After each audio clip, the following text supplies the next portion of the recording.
Pessoal, hoje nós vamos de fármacos sedativos e hipnóticos. São fármacos que são vendidos no mercado com tarja preta e eles demandam receita de controle especial, uma receita azul, que fica na farmácia. Então você precisa receber essa receita dupla, uma via da farmácia, porque ela está sob controle especial. Então o farmacêutico que vende esses medicamentos na drogaria comunitária, né, nas drogarias de bairro, e o que vende esse ou que manipula esse medicamento na manipulada, ou que dispensa esse medicamento no hospital, ele precisa da receita para comprovar que ele só dispensou mediante receita. Por quê? Porque esses medicamentos podem oferecer risco ao paciente. E algum de vocês sabe por quê, gente, que os medicamentos... Primeiro, para que serve medicamento sedativo e hipnótico, que é o tema da nossa...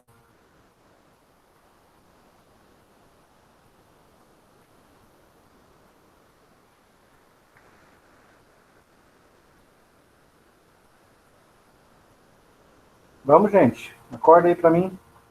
Abre um áudio. Vanessa, Tainara, Eles Tomás. podem ser utilizados em casos de insônia também. Olha, os medicamentos sedativos e hipnóticos podem ser usados para dormir, para reverter a insônia? Sim. Podem ser usados também para acalmar em pessoas durante crises. Então, são medicamentos calmantes.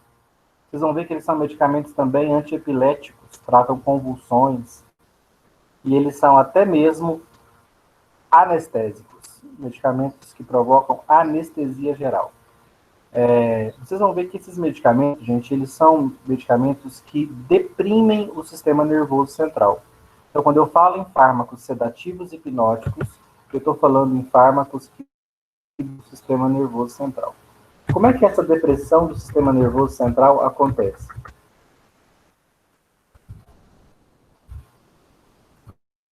Vamos conhecer agora as etapas de sedação do sistema nervoso central.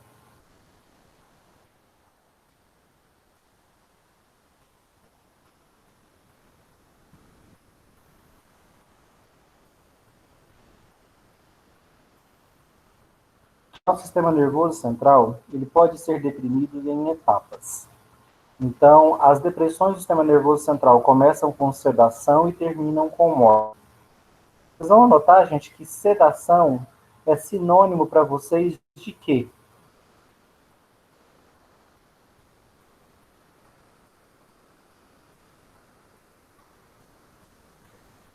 De anestesia? Não. Sedação, gente, é sinônimo de efeito calmante. Coloque aí, tá? Qualquer fármaco sedativo ou qualquer substância sedativa é uma substância que me acalma. Efeito calmante. Esse é o primeiro nível de sedação do sistema nervoso central. Acalmar. Se a concentração do meu sedativo hipnótico fica mais alta no meu cérebro, eu atinjo um segundo nível de depressão do sistema nervoso. Lembrando que os sedativos hipnóticos, vou até colocar aqui, ó. Sedativos hipnóticos são depressores do sistema nervoso central. Então, depois que eu aumento a concentração de um sedativo hipnótico, no efeito calmante, de me acalmar, eles para um efeito mais profundo de depressão do sistema nervoso central, que é analgesia.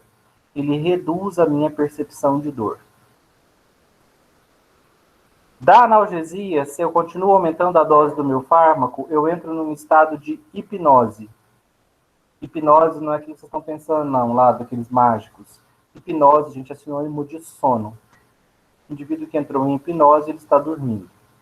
Então, sedação é o nível de depressão do sistema nervoso central. Pode pôr aqui, ó, primeiro, sedação.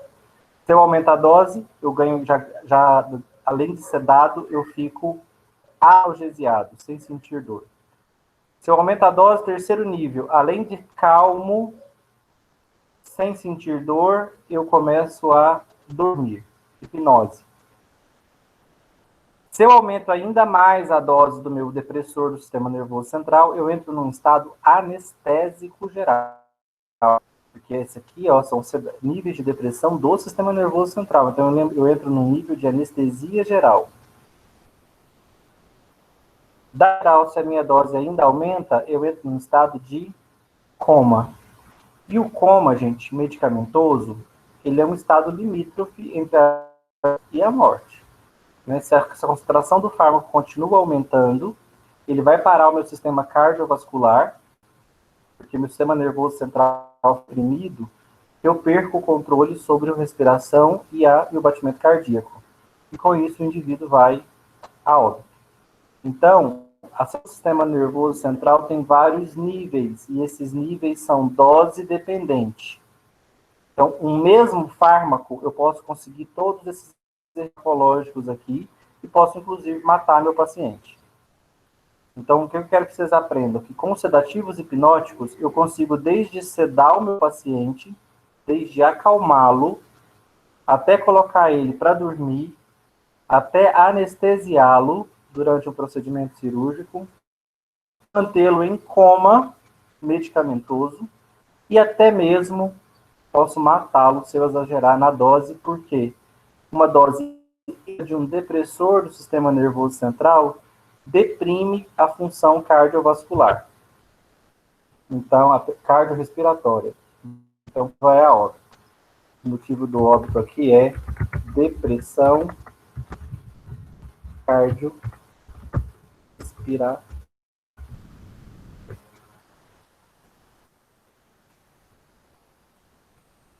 Acompanharam, gente, esse começo? Sim.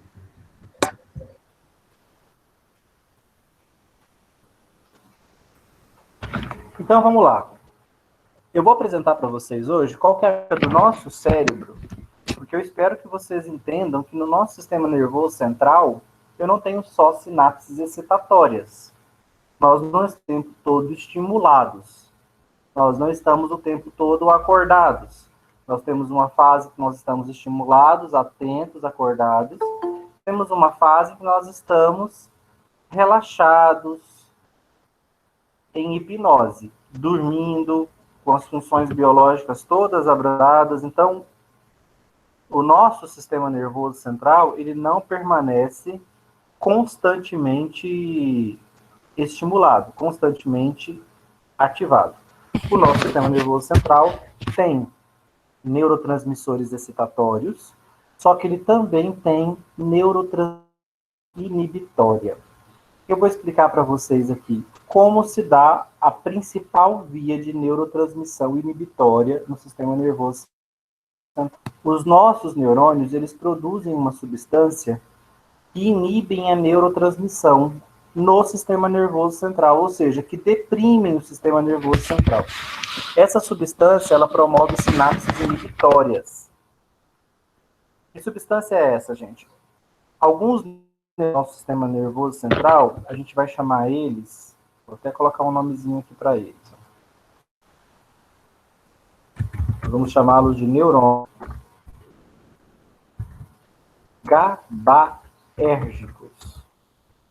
Por que eles recebem esse nome? Neurônios GABAérgicos. Porque eles produzem um neurotransmissor que nós vamos chamar de GABA.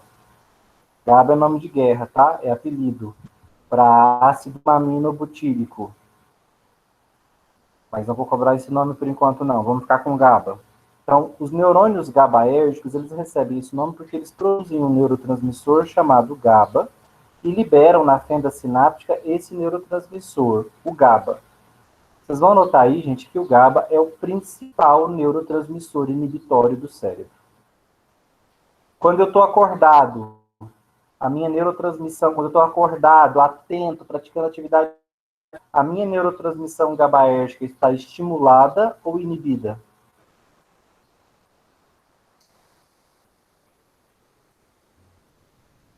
Quando está acordado, ela está inibida.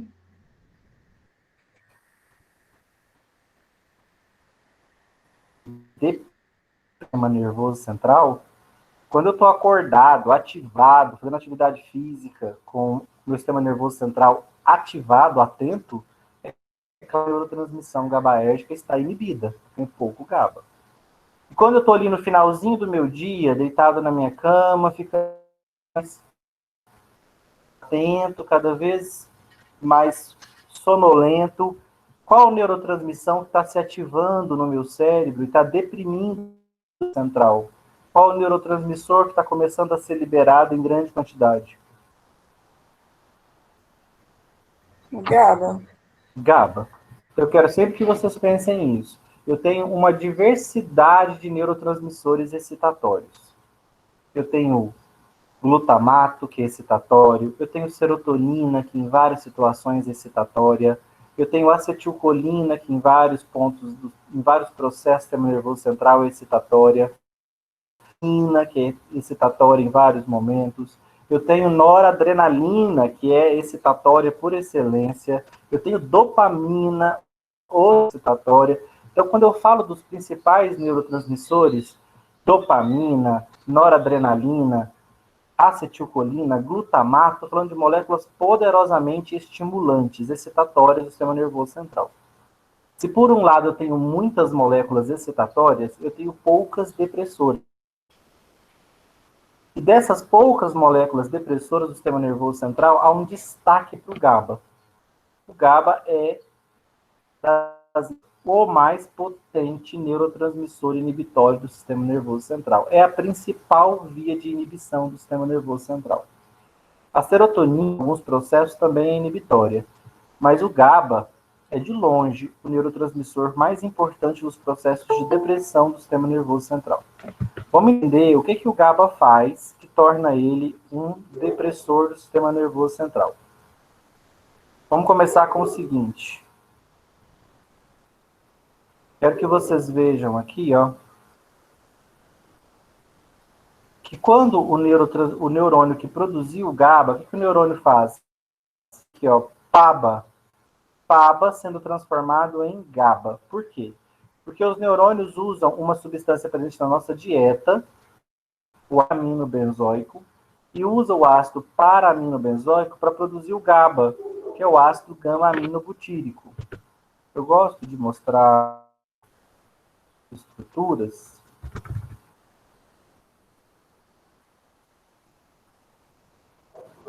Ó, olha o PABA. Ácido para-aminobenzoico. Então, a amina está aqui, está o ácido benzoico, então ácido para-aminobenzoico. Vamos ver agora se eu tenho uma foto que mostra o GABA junto.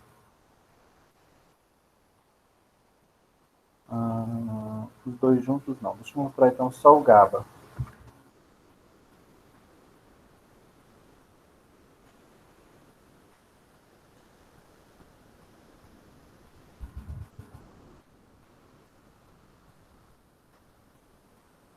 Tá aqui a estrutura do GABA. Aqui. Tá vendo que o GABA, gente, ele é um fragmento do ácido para-aminobenzoico. Ele tem amina e tem um ácido carboxílico aqui na ponta. É uma estrutura bastante simples, né? Uma amina com um ácido carboxílico. É uma estrutura de aminoácido, né?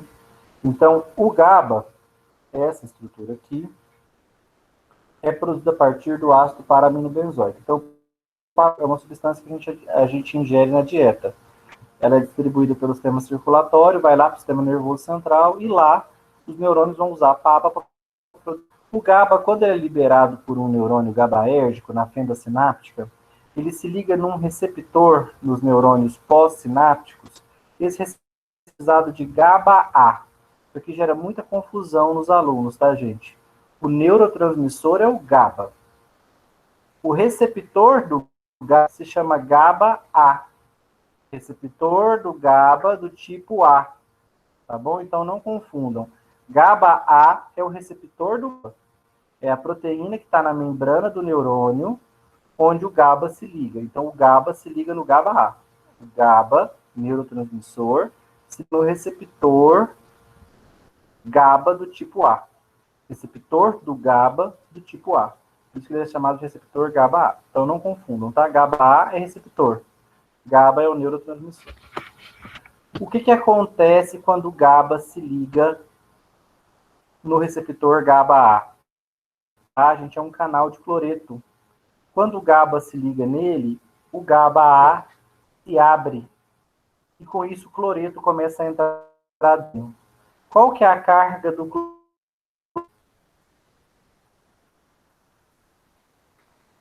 Qual que é a carga dos íons cloreto? Cátions ou ânions? Tem carga positiva ou negativa? Negativa. Negativa, né? Desenhado aqui, ó. Cloreto, carga negativa. Gente, quando uma carga negativa entra em um neurônio, ele vai ficando cada vez mais polarizado. Ficar hiperpolarizado. Um neurônio hiperpolarizado é um neurônio dormente. Ele dificilmente vai conseguir disparar um potencial de ação. Ele dificilmente vai conseguir sair do repouso, porque ele ficou excessivamente negativo, excessivamente hiperpolarizado. Só um estímulo muito forte vai fazer um neurônio hiperpolarizado despolarizar, ou seja, sair do repouso e se ativar. Então, a entrada de íons cloreto deixa o interior do neurônio bastante polarizado, hiperpolarizado, ou seja, passivo a estímulo. Eu posso ter vários níveis de hiperpolarização. Uma hiperpolarização leve, se eu aumento a hiperpolarização, ele vai estar já em analgesia, depois em hipnose, depois em anestesia, depois em coma e morrer. Eu vou dar exemplo de substâncias que copiam no nosso cérebro os efeitos do GABA, ou seja, elas se ligam no receptor GABA-A, abrem o canal GABA-A, entra cloreto nos neurônios e provocam hiperpolarização, gerando toda essa sequência de eventos. Essa substância a gente conhece como benzodiazepínicos, drogas, barbitúricos e o etanol. Todas essas substâncias são substâncias que agem de forma semelhante ao GABA no cérebro. Elas abrem o receptor GABA-A, aumentam a entrada de cloreto no neurônio, o neurônio hiperpolariza e aí o farmacológico depressor em vários níveis, dependendo do que, gente? Eu vou atingir um ou outro nível. Dependendo da dosagem. Vai depender da dosagem do fármaco que eu uso. Eu gosto de usar o exemplo do etanol, porque mesmo que vocês não ingiram álcool, bebidas alcoólicas, talvez vocês convivam com pessoas, certamente, né, vocês convivam com pessoas que fazem uso de álcool ou que já fizeram em algum momento. Vocês vão reparar que o álcool segue essa sequência de sedação do sistema nervoso central, porque as moléculas de etanol, quando chegam no cérebro, elas agem de forma semelhante ao GABA. Elas abrem os receptores GABA-A, o cloreto entra nos neurônios, os neurônios vão ficando cada vez mais negativos, hiperpolarizados. Pode colocar aí, um sinônimo de neurônio hiperpolarizado é um neurônio dormente, refratário a estímulos. Dificilmente ele vai se estimular, porque ele está muito negativo, dificilmente ele vai sair do repouso. Então, o hiperpolarizado é um neurônio em repouso, um neurônio que não se ativa facilmente. Se você notar, se você acompanhar com ingestão de álcool, que é uma droga depressora do sistema nervoso central, porque emula, copia os efeitos do GABA, parar. E nas primeiras doses de álcool, quando o álcool ainda está numa concentração pequena no sistema nervoso central dessa pessoa, inicialmente ela se mostra mais relaxada, mais calma. Se os níveis de álcool do sistema nervoso central ficam mais elevados, você vai reparar que esse indivíduo tem determinados níveis de analgesia. Quem não viu, né, um indivíduo alcoólatra caindo, porque eles estão com os reflexos diminuídos, Às vezes eles caem da bicicleta, ou caem andando mesmo, e eles caem inteiros no chão. Eles nem colocam a mão para se apoiar, para evitar um machucado maior, porque eles têm os reflexos diminuídos. E aí o indivíduo cai e você pensa, meu Deus, machucou muito, morreu. Ele levanta e segue o caminho dele. E vai ali cair às vezes. Por quê, gente?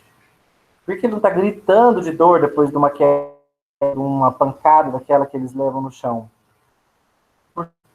Neurônios com cargas negativas dentro, neurônios hiperpolarizados. Então, ele já está no nível de anemia intensa. Ele nem sente dor. No outro dia, quando o álcool for metabolizado, quando o etanol for metabolizado, ele vai sentir muita dor nas partes do corpo, porque ele se machucou no dia anterior. Ele não sentiu ali na hora porque ele estava sob efeito de uma droga depressora do sistema nervoso central, já deprimindo a sensação de dor. Se ele continua ingerindo esse álcool, vai chegar em um ponto. Se ele continuar ingerindo álcool, vai chegar em um ponto em que ele vai apagar. Vai ficando sonolento, ele vai dormir. Ele vai cair. Numa dessas quedas, ele vai cair e já nem vai se levantar. Quando o nível de depressão do sistema nervoso central estiver a ponto de provocar hipnose, ou seja, sono. Gente, o sono é um estado, não é um estado de inconsciência, né? O sono é um estado aí dentro do sistema nervoso, ação do padrão de ondas cerebrais, mas nós continuamos atentos ao que está acontecendo na nossa volta. Tanto que a alteração no ambiente à nossa volta, a gente desperta. A gente está dormindo, mas dormir não é estar inconsciente. Se eu estivesse inconsciente enquanto aí poderia pegar fogo na casa, todo tipo de barulho, eu continuaria dormindo, eu estou inconsciente. Não é o caso. Quem está dormindo, ele está no sistema nervoso num modo de relaxamento com padrão de ondas diferentes. Ele está sentindo, os sentidos que nos conectam ao ambiente externo estão todos ativados. Se você tocar numa pessoa dormindo, o sentido do detecta esse toque, a pessoa acorda. Se você fala alto, faz um barulho, o sentido da audição detecta esse barulho e a pessoa acorda. Até a visão, gente, com os olhos fechados, mas muitas vezes, mesmo com os olhos fechados, a gente está detectando o padrão de luminosidade do ambiente. Pode reparar que às vezes você está com a televisão ligada, aí a televisão fica com aqueles flashes dela, aquelas alterações de luz, você está com o olho fechado, mas você está detectando aquilo. Às vezes sua mãe vem e desliga a televisão, você acorda, porque você detecta essa mudança no padrão de luminosidade do ambiente. Então, estar dormindo está muito longe de estar inconsciente. Nosso corpo está todo ligado no que acontece à nossa volta. E qualquer alteração, ele já nos desperta. Na hipnose, né, induzida instâncias, ela pode ser uma hipnose mais profunda. E aí você repara que o indivíduo, se você, por exemplo, começar a sacudir ele, a agitar ele, ele não desperta. Isso é um sono normal, gente? Não. Ele já passou do nível de hipnose. Ele está no nível de anestesia ou já está em coma. Como é que eu sei disso? Se eu for lá beliscar ele, sacudir, ele tem essa reação. No máximo ele vocifera alguma coisa, mas ele fica ali naquele estado. Por quê? Porque, gente, ele já está no estado anestésico ou em coma alcoólico. Às vezes você vê esses indivíduos que se tornaram, né, dependentes de uso abusivo do álcool, às vezes eles caem no meio da rua num dia super quente e eles ficam lá deitados. Né? As pessoas têm que ir a eles do meio da rua, senão eles acabam sendo atropelados. Sem contar que o asfalto está quente, né? Tá quentíssima no dia, o sol queimando eles ali, que eles morrem com queimadura de 3º grau, com desidratação grave, provocando ninguém tirar eles ali do meio da rua. Eles vão ser queimados pelo sol e não vão esboçar nenhuma reação, porque eles já estão anestesiados. É uma anestesia geral, um nível fundo de depressão do sistema nervoso central. e ele já pode, inclusive, ter entrado em coma. Durante o coma, parada cardiorrespiratória e vira a morte. Esses medicamentos, gente, recebem tarja preta e eles devem ser de controle especialmente para pessoas suicidas. Se um dia vocês acompanharem ou tiverem um parente com tendências suicidas ou um paciente, vocês devem orientar que essas medicações não devem ficar ao acesso dessas pessoas. Boa parte dos suicídios medicamentosos é promovido pelo uso de medicações desse grupo. A pessoa toma uma overdose e aí a família não percebe, ele vai para o quarto, rapidamente ele vai entrar em hipnose, vai dormir. À medida que a dosagem do fármaco for aumentando no cérebro dele, ele entra em anestesia geral, coma, e depois ele vai ter uma parada cardiorrespiratória. Ele vai morrer enquanto estiver no estado de profunda depressão do sistema nervoso central. E é uma morte muito silenciosa, muito discreta. Muitas vezes a família entende que o indivíduo está apenas dormindo. E quando perceber, ele já teve uma parada cardiorrespiratória e já morreu. Então, essas medicações, a tarja preta indica que é um fármaco sedativo hipnótico, que deprime o sistema nervoso central, e pessoas suicidas não podem ter acesso a essa medicação. São medicações extensamente usadas no suicídio. Várias qualidades aí, né, que são depressivas, quando são encontrados mortos nos apartamentos, né, as pessoas sempre pensam em drogas. Isso era comum no passado. Isso era comum com aqueles roqueiros, né, que morriam, tipo Kurt Cobain, mas hoje em dia que as pessoas já não, aqueles usos abusivos de drogas já não são tão comuns, muitas vezes a morte desses artistas é provocada por esses fármacos. Por quê? Porque todos eles, gente, são fármacos que copiam os efeitos do GABA, deprimem o sistema nervoso central. Aquele ator indiano lá, Heath Ledger, que fez o Coringa, foi achado morto no apartamento dele com uma overdose dessas substâncias. Ele tomou uma grande quantidade de medicamentos, teve uma sedação profunda do sistema nervoso, entrou em depressão cardiorrespiratória e morreu no hotel. Quem mais? Uma pergunta para falar de uma outra morte também provocada por essas substâncias. Essas substâncias, gente, o que vocês me falam do uso delas concomitante? Elas são substâncias que copiam o GABA. O etanol também copia o GABA. Ambos são depressores do sistema nervoso central. Por que usar essas medicações tarja preta em associação com bebidas alcoólicas?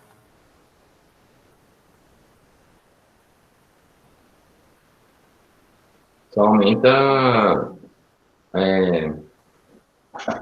os efeitos aí do GABA.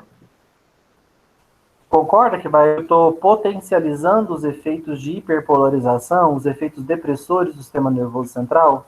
Porque pensa o seguinte, o meu sistema nervoso central já tem o GABA, que abre o receptor GABA-A. Se além do que eu já produzo, eu ainda tomo um benzodiazepínico, que é um depressor do sistema nervoso central.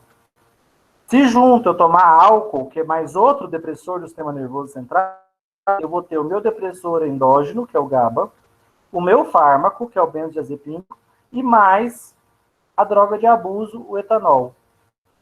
Tudo no cérebro abrindo o meu receptor GABA-A, enchendo os meus hiperpolarizando eles e deprimindo o meu sistema nervoso central. Gente, o uso das drogas tarja preta associadas ao etanol, a depressão pode levar a depressão cardiorrespiratória e morte, pode levar ao coma. Porque o efeito do etanol se soma, é aditivo ao efeito dessas demais drogas, porque ambos são sedativos. Então, o efeito deles se combina. Por serem sedativos, isso vai potencializar os efeitos. A Cássia Eller, uma cantora brasileira, ela foi encontrada morta também no hotel, uma parada cardiorrespiratória, e na época se aventou que ela pudesse ter tido uma overdose de drogas, de abuso, e depois comprovou-se que não, que era o uso de medicamentos sedativos, né, porque ela tinha dificuldade de dormir, então usava esses medicamentos sedativos e ingeriu álcool. Então ela somou o efeito sedativo da droga com o efeito sedativo do etanol, acabou tendo uma depressão cardiorrespiratória e acabou falecendo no auge da carreira dela, né? Então essas drogas, agentíssimas, de serem usadas em associação uma com a outra, porque elas potencializam os efeitos, e o etanol também. Todas elas, gente, tanto o etanol quanto essas 3 classes de fármacos, eu chamo todos eles de agonistas alostéricos GABA. Eu vou dar aí um pontinho extra, não, um pontinho não, né? Uns décimos extras para quem... Eu vou dar uns décimos extras para quem me disser o que significa isso. O que significa dizer que benzodiazepínicos, drogas ex, barbitúricos e etanol são agonistas alostéricos do GABA? Eles têm o mesmo efeito do GABA, só que eles se ligam num lugar diferente. Um lugar diferente de quem? Do próprio GABA. É no mesmo receptor, só que em um local distinto. Perfeito, exatamente isso. Quem falou isso? Tainara. Tainara. Tainara, então você acabou de ganhar meio ponto na sua primeira VA. Vou aumentar lá a sua nota. É exatamente isso que o GABA, ser um agonista alostérico do GABA, significa que os benzodiazepínicos, as drogas e os barbitúricos também se ligam no receptor GABA-A, só que num lugar diferente do GABA. Então, ou seja, o efeito deles se soma ao efeito do GABA. O GABA liga num local, eles ligam em outro. Deixa eu mostrar isso aqui para vocês. Na apostila de vocês tem esse desenho, tá? Que eu vou usar agora, ó. Tá aí na apostila, eu vou usar ele num slide, tá? Mas vocês podem usar e dar a apostila para fazer anotações.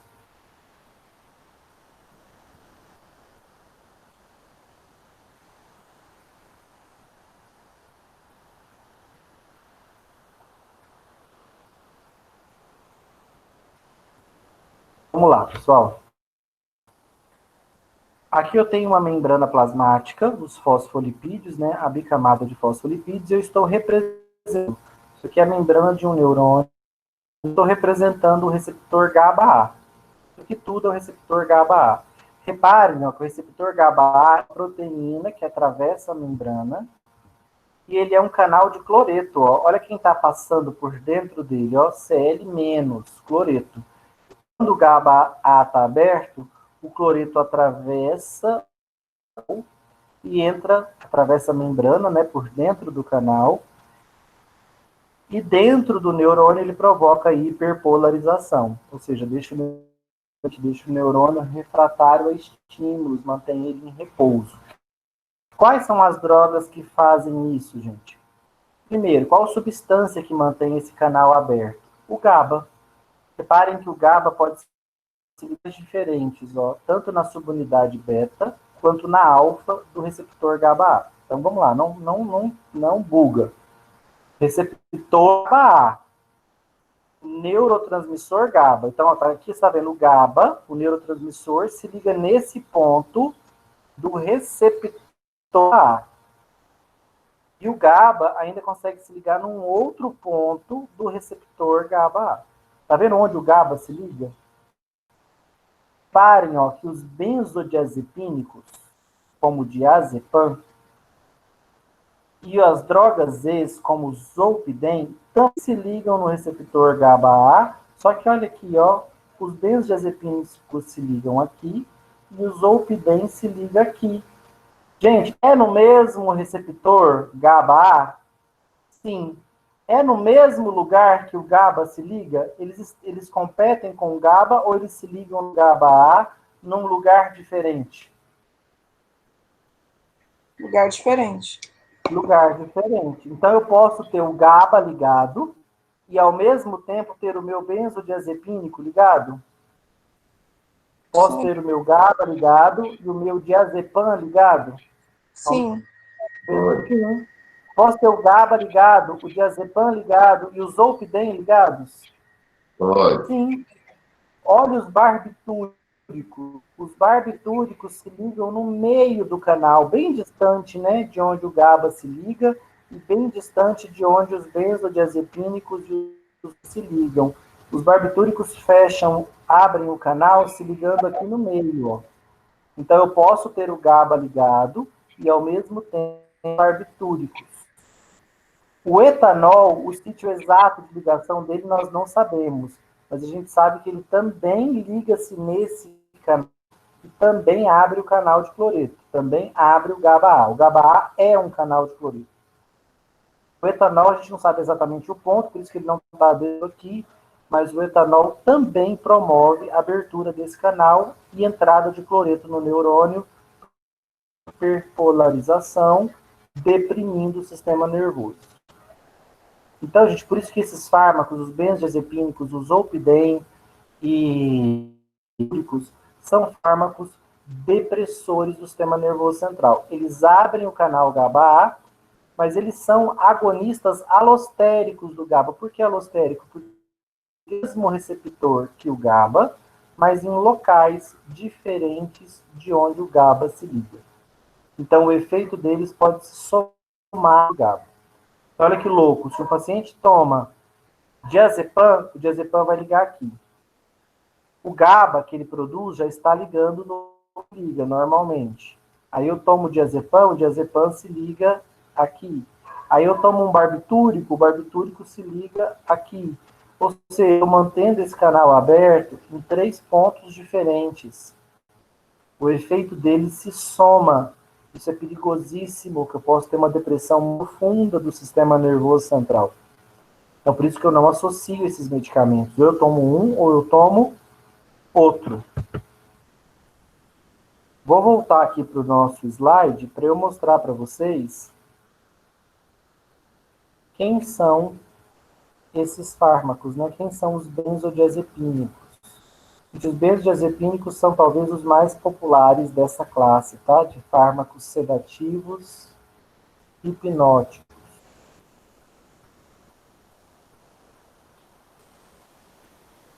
Viram ali o midazolam. Estava aqui no desenho, ó. Diazepam também é um benzodiazepínico.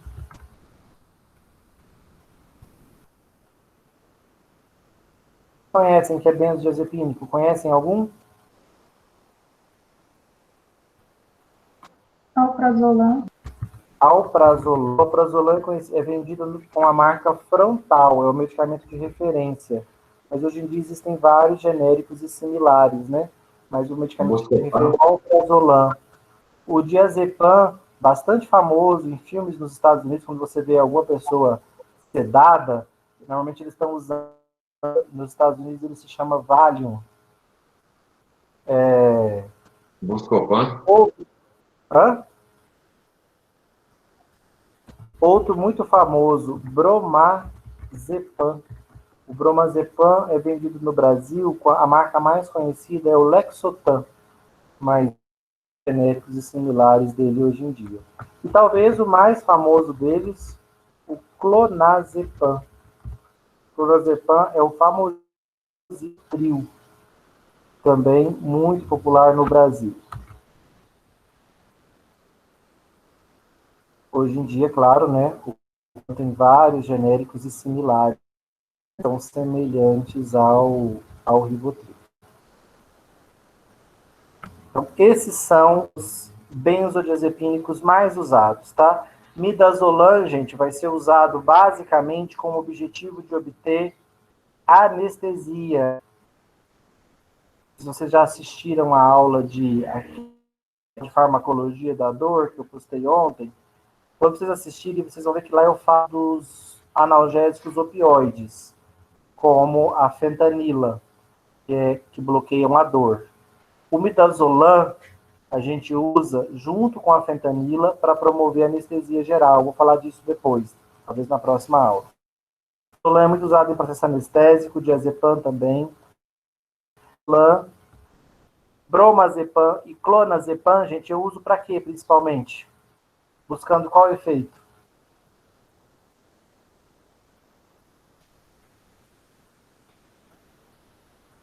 O que as pessoas usam, gente? Lexotan, Para dormir? Rivotril, para acalmar Para ou dormir? para dormir. Sedativo, hipnótico. Acalmar e dormir.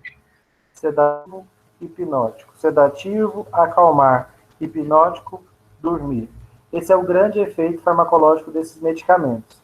Mas eu quero que vocês se lembrem que eles também são usados na anestesia e até na epilepsia. Tudo que é síndrome que o meu sistema nervoso central está muito estimulado, está muito excitado, para eu deprimir, tratar essa síndrome excitatória, eu uso um benzodiazepina. São fármacos muito usados na clínica mesmo. Ó, o paciente precisa ser anestesiado, bloquear o central a ponto dele sofrer uma cirurgia profunda e permanecer dormindo, inconsciente. Isso é hipnótico, especialmente midazolam. O indivíduo chegou no hospital com um ataque de pânico, desesperado, achando que vai morrer e gritando sedativo e hipnótico. Alprazolam, clonazepam, diazepam, injetável. Gente, esses fármacos parecem magia. É um dos momentos que a farmacologia parece mágica. Você chega com seu parente lá tendo um ataque de pânico assustador, gritando, desesperado, morrer, que está sufocando, e que está faltando ar, e o coração tá muito, o coração dele está parando. A pessoa em ataque de pânico, ela tem uma sensação de morte iminente. E aí ela entra em um episódio de terror. Ela fica muito amedrontada, desespera, porque ela tem certeza que ela vai morrer a qualquer momento. Está faltando ar, o coração dela está acelerado, mas é tudo psíquico, né? É um descontrole psíquico, é um sistema nervoso muito estimulado. Então ela está tendo um transtorno, um ataque de pânico. Você mal chegou com esse parente seu lá nesse quadro desesperador, o enfermeiro faz uma injeção de medicamentos intravenosa, dá alguns, eu não diria nem minutos, gente, talvez dentro do já note aquela pessoa relaxando, acalmando, estava todo mundo ali segurando, abraçando, tentando ajudar, ela já deita na cama, já respira fundo, já relaxa, a fala começa a ficar um pouquinho lenta, logo ela está dormindo, mais tranquilo do mundo, e a Bruno, pouco ela estava se descabelando. Oi? o efeito desses remédios dura mais ou menos quantas horas? Depende. Alguns são de duração mais longa, outros de duração mais curta, tá? Diazepam, por exemplo, tem vida longa, ele age midazolam, são fármacos de ação mais longa, alguns deles têm ação mais curta. No livro de farmacologia tem o tempo de ação de cada um deles. Vou até abrir aqui, porque isso é importante na minha escolha, tá, gente? Muitas vezes eu uso esses fármacos com o objetivo de promover, por exemplo, sedação, e o que acontece com o indivíduo? Eu queria só acalmar ou facilitar a entrada dele no sono, né? De hipnose.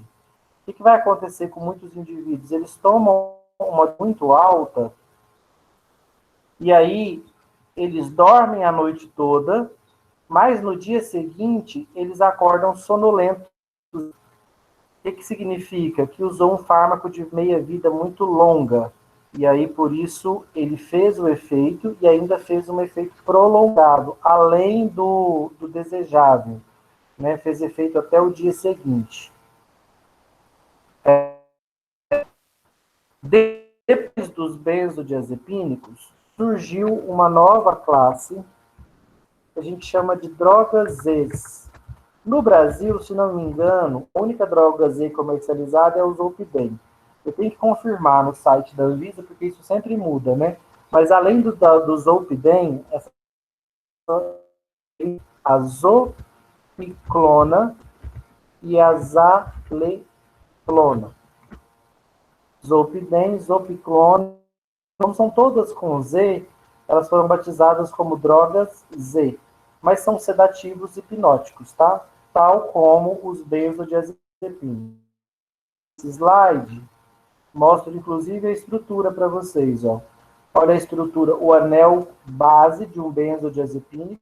O fármaco tem essa estrutura aqui, ele é um benzodiazepínico, sedativo hipnótico. Essa é a estrutura do Zolpidem.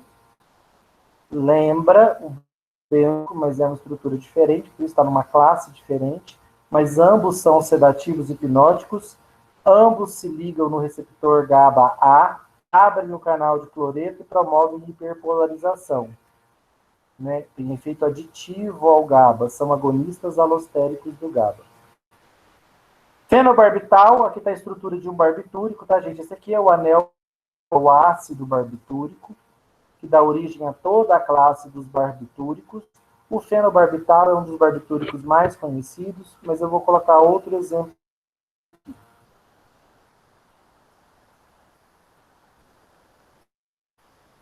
Além do fenobarbital, nós temos fenobarbital, secobarbital e tiopental.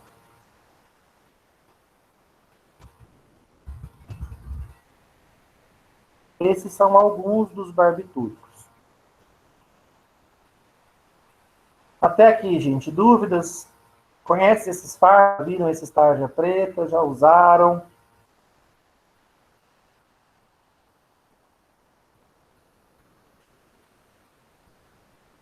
Bruce, já usei só o etanol mesmo. Só o etanol, né?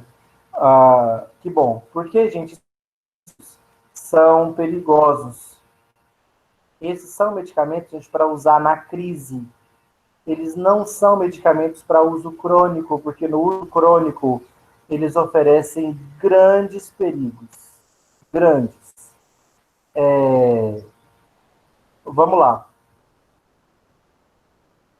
Por que usar na crise não é problema? Porque na crise eu uso uma única dose. Então pensa o seguinte, eu tive um ataque de pânico, me levam para o hospital, chegando lá eu faço uso de uma dessas medicações e ok, me acalmo. Volto para casa, vida que segue. Não tem problema. Tem uma cirurgia, preciso de anestesia geral, faço uso do midazolam, consigo anestesia geral também, sem problema, é um uso pontual. Qual que é o risco de usar esses fármacos constantemente, gente? Esses fármacos provocam tolerância e dependência física, psíquica. Vocês estudaram na semana passada, na última aula, né? Dependência física e psíquica, porque eles estimulam regiões do nosso cérebro que fazem com que a gente se torne dependentes dele. Pensa, gente, um indivíduo que não dorme, que tem dificuldade de dormir, que sofre com insônia, que é uma doença muito desgastante, ou um indivíduo que sofre com crises de ansiedade constantes. Quando ele toma esse medicamento aqui, gente, para ele é um bálsamo. Aquela ansiedade, aquela angústia, aquela agonia desaparece. Aquele sono, aquela noite de sono gostoso que ele nunca teve, ele passa a ter. Você acha que ele abandona esse medicamento com facilidade?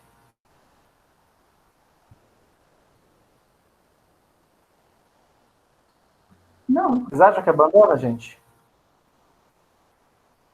Muitas vezes os médicos até fazem o certo. Eu acho que esses medicamentos, na minha opinião, né, como professor de farmacologia, esses medicamentos nem deviam ser para uso doméstico. Na minha opinião, eles deviam ser restritos a uso hospitalar. Se estivesse sob a minha decisão, eles só seriam usados em uso hospitalar. Por quê? Porque os prescritores fazem a parte deles. Eles prescrevem para o indivíduo e falam assim, olha, você vai levar esse medicamento aqui para casa, ó, o clonazepam, o Rivotril, só vai tomar ele no dia que você não conseguir dormir de jeito nenhum. Ou seja, o que o médico está propondo? Uso esporádico. Então, você está a semana toda, deu um dia que você está mais agitado, não conseguiu dormir, vai ali, põe umas gotinhas de Rivotril, de clonazepam, dorme. Ok. O que as pessoas fazem, gente, na prática, quando levam esse medicamento para casa? Toda noite tá tomando um. Ela toma para dormir. Então, ela nem se dá a chance de ter insônia. Ela toma antes, então ela passa a fazer uso crônico, constante dessa medicação. E aí, com o passar, a desenvolver tolerância e dependência física e psíquica. Para ela abandoná-los, ela vai precisar fazer desmame. E a tolerância vai exigir que ela tome doses cada vez maiores. Quem trabalha conta relatos assustadores de indivíduos que 10 frascos de clonazepam por mês.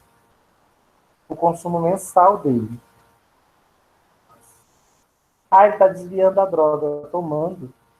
Ele começou tomando uma gotinha, 2. Hoje, para dormir, ele deve tomar quase meio vidro. Por quê? Porque ele desenvolveu protolerância.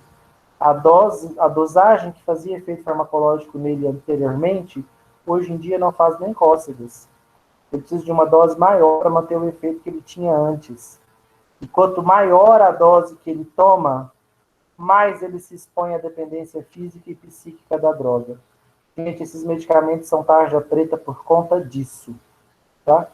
O que torna eles tarja preta é o fato de eles poderem provocar dependência física e psíquica. É por isso que eles são de controle especial. É por isso que eles têm um receituário azul distinto. Porque se tomar, eles vão levar o indivíduo à tolerância, ou seja, necessitar de doses cada vez maiores para ter o mesmo efeito farmacológico, desenvolver dependência física e a perigosíssima dependência psíquica que nós vimos na aula passada, né? O vício, a adição. Mas não é só isso que é ruim, não, gente. O uso crônico dessas medicações pode provocar sonolência residual. O que é isso? Eu tomo a dose para dormir à noite, só que eu acordo no outro dia e estou sonolento até de tarde.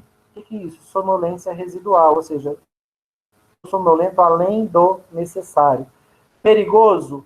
Perigosíssimo, viu, gente? Temos até casos de óbito por causa disso daqui, ó.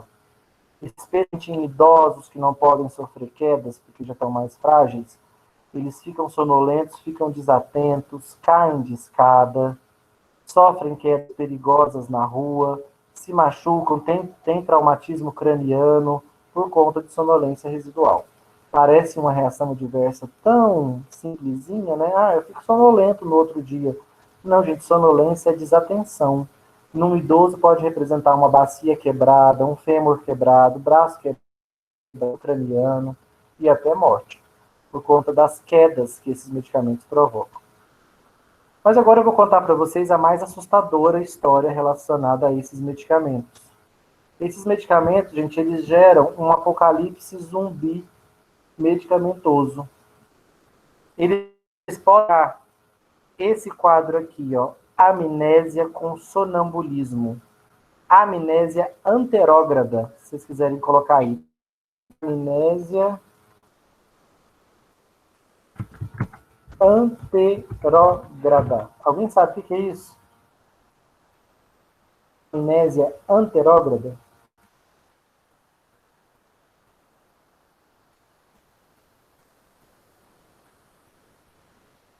Amnésia anterógrada com sonambulismo. Quem sabe o que é? Não sei.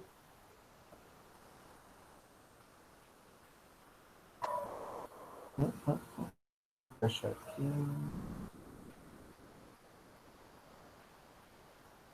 Tá.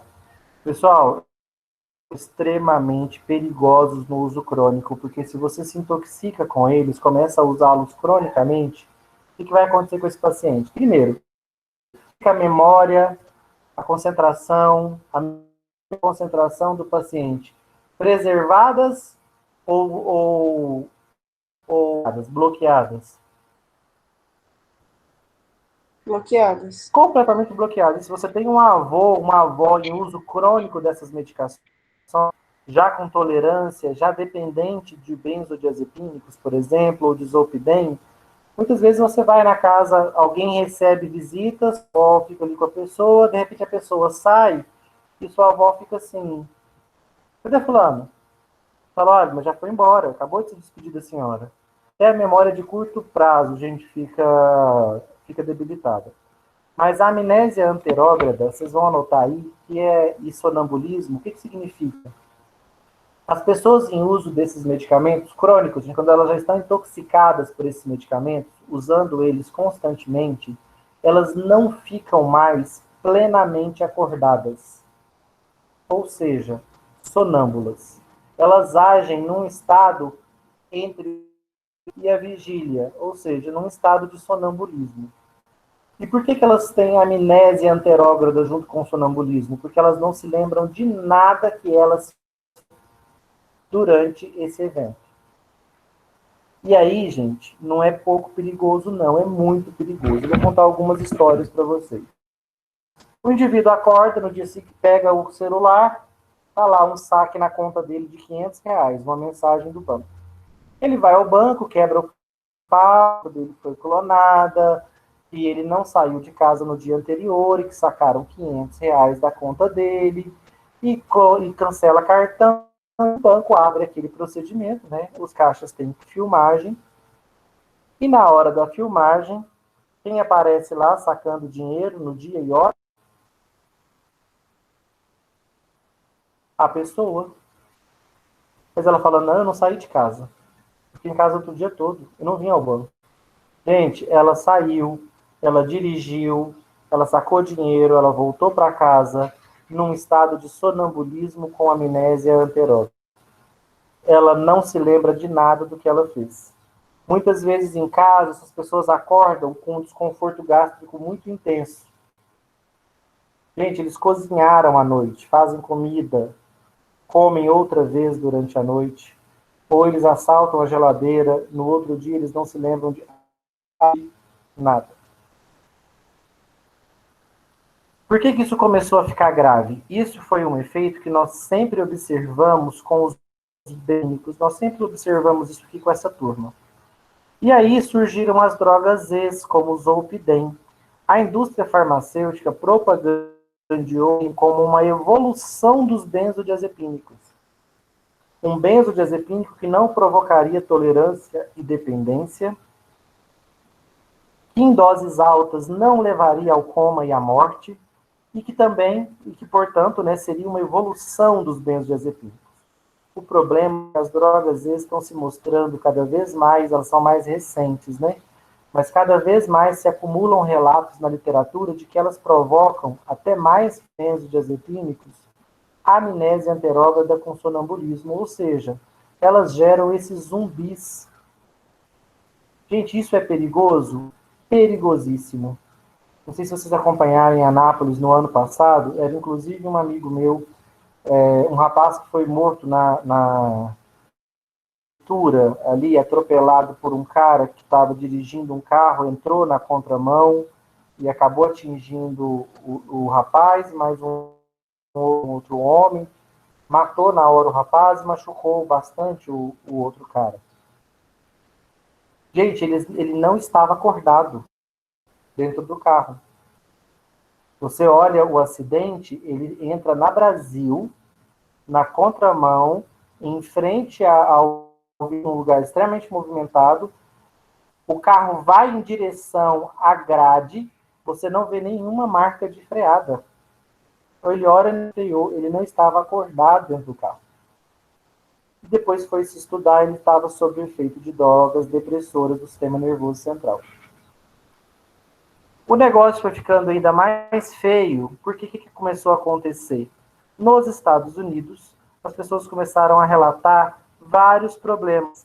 Quedas, overdose de medicamentos, porque tomavam medicamentos nesse estado de sonambulismo, afogamentos. Gente, a pessoa que faz uso desses medicamentos afoga.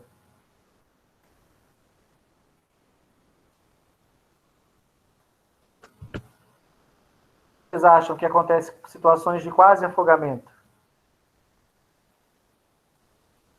A pessoa toma um remédio, vai, acha que tá tudo bem, vai na piscina, chega lá, ela não tem Não, na piscina não. água, na hora que ela tá tomando água. Gente, na beira.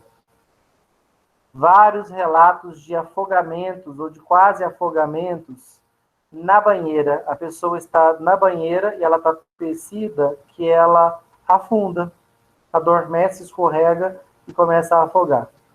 Então, situações de quase afogamento.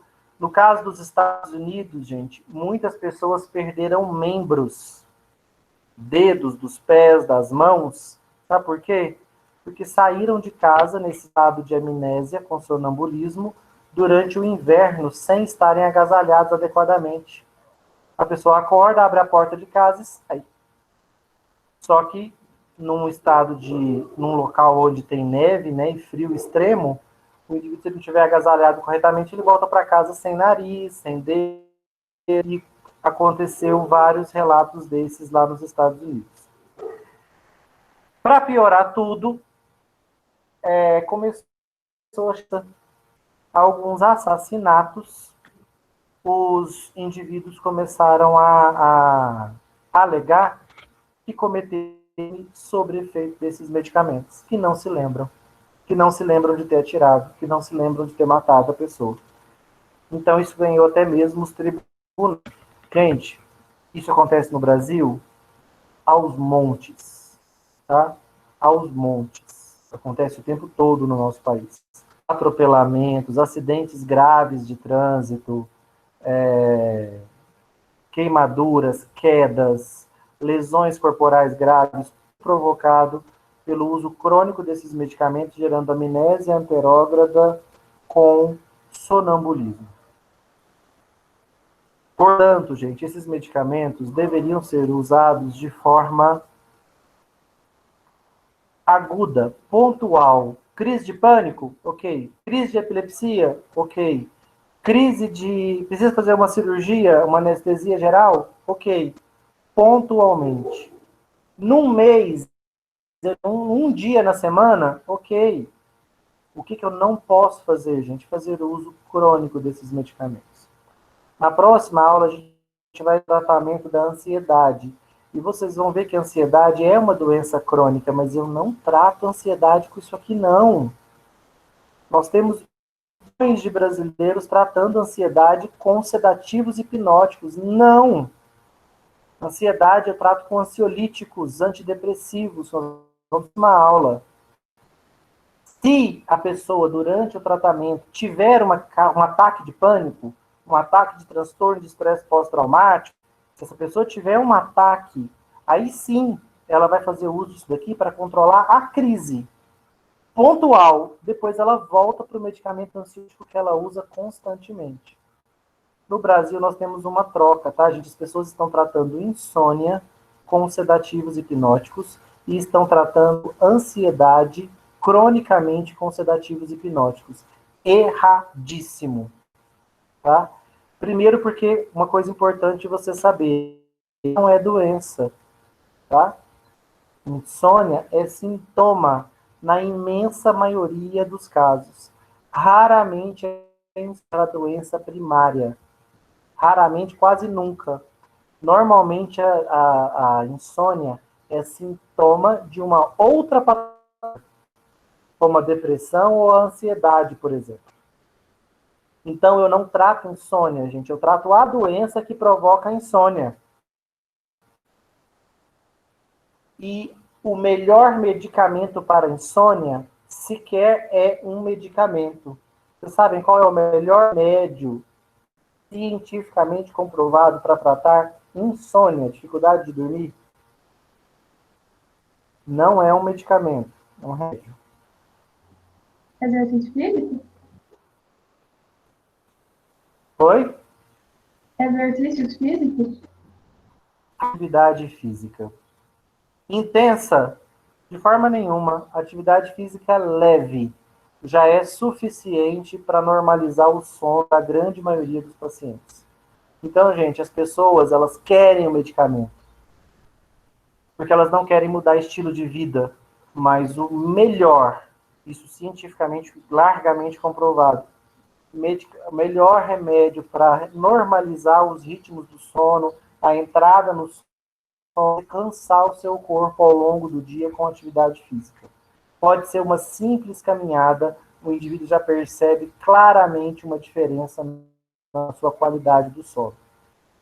É claro que a gente também pode tomar algumas providências para melhorar o nosso sono, evitar TV, celular, coisas do nosso cérebro na hora de dormir, um quarto escuro, um quarto silencioso, um quarto com uma altura agradável.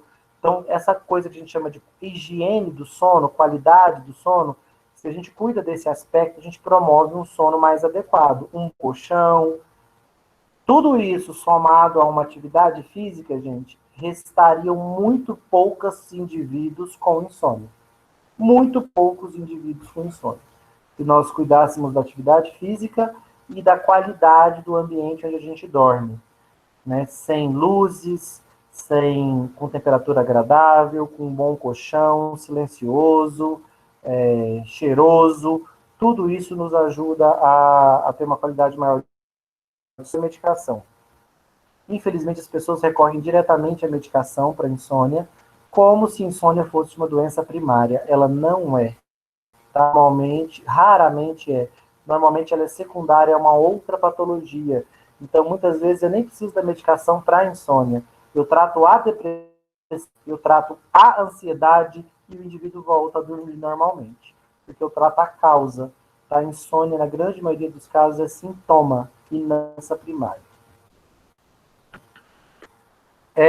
Dito isso, gente, eu espero que os pontos principais dessa aula tenham ficado claros para vocês. Vocês tenham entendido que os sedativos e hipnóticos são depressores do sistema nervoso central, mas que eu também queria que você soubesse que eles também podem ser usados na anestesia geral e também podem ser usados no tratamento da epilepsia. Tá? Então, são antiepiléticos e são anestésicos gerais. Então, são fármacos de uso clínico bastante extenso, tá vendo? Usados pontualmente, gente, para tratar crises, tá? Vou botar isso aqui, ó. É medicação para crise. Uso temporário, esporádico. Uso cronicamente, eu me exponho a tolerância, dependência física e psíquica, amnésia com sonambulismo, amnésia anterossonodual, quadros muito graves, sem contar, gente, num profundo déficit de atenção. Pessoa que está estudando e fazendo uso da atenção aqui, coitado, atenção e memorização completamente prejudicados.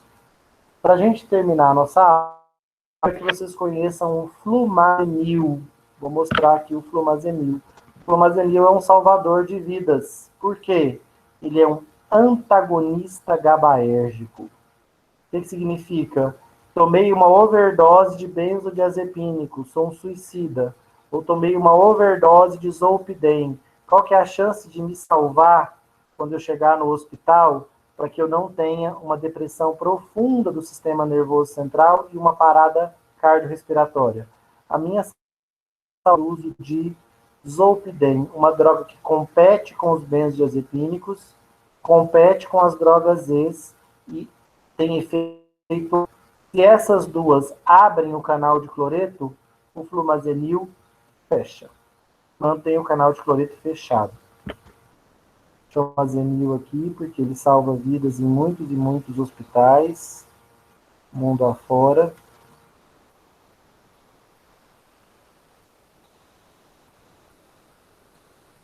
Esse é o flumazenil, tá, gente? Ele é um antagonista dos benzodiazepínicos e não benzodiazepínicos, que atua na reversão dos casos de toxicidade aguda por fármaco de toxicidade aguda, ou seja, overdosagem, né? Sobredosagem.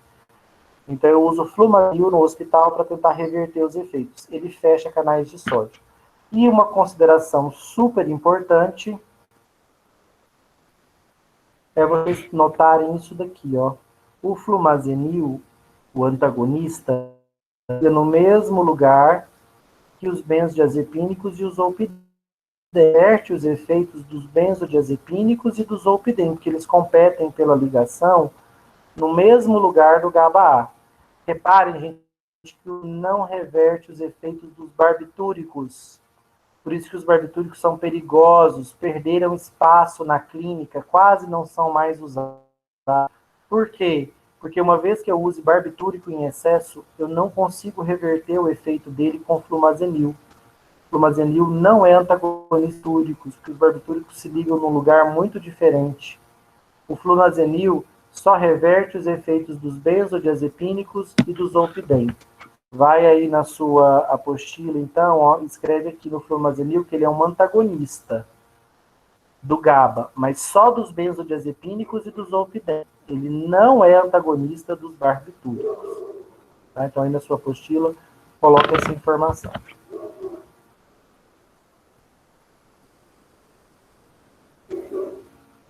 Dúvidas?